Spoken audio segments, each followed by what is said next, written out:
তো বন্ধুরা আপনারা দেখতে পাচ্ছেন তো জাস্ট 3 মাসের R15 মিল্কি হোয়াইট V4 আমরা ডেলিভারি করছি আজকে বাদশা বাইকার থেকে। আর গাড়ি নিয়েছে, সে ক্যামেরার পিছনে আছে, সে ক্যামেরার সামনে আসতে লজ্জা করছে। আর তাদের রিলেটিভ সে এখন ক্যামেরার সামনে এসে ভিডিওটা করছে। আর ভাই নাম বলে দাও, কি আছে? সাকির সর্দার, আর এসছো কোথা থেকে? সূর্যপুর। আর সূর্যপুর থেকে ভাই এসছে। আর গাড়ি চলা কত কিলোমিটার?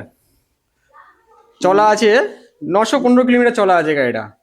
আর কন্ডিশন পুরো কেমন দেখেছো? মানে নতুন তো পুরো একদম গাড়িটা। কন্ডিশন ভালো, A1 কন্ডিশন আছে। 3 মাসের গাড়ি। আর এর থেকে মানে দাম যে মানে দেখিয়েছি, মানে যেমন দেখেছো তার থেকে ডিসকাউন্টে পেয়েছো তো? হ্যাঁ অবশ্যই। আর বন্ধুদেরকে কি বলতে চাও একটু বলে দাও।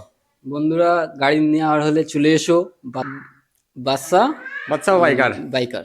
হ্যাঁ। আর গাড়ি মানে সব চালিয়ে দেখে টেকে কেমন লেগেছে আগে বলো। ভালো লেগেছে, খুব ভালো গাড়ি। তো এরকম গাড়ি নিতে গেলে আপনাদের আসতে হবে বাদশা বাইকার।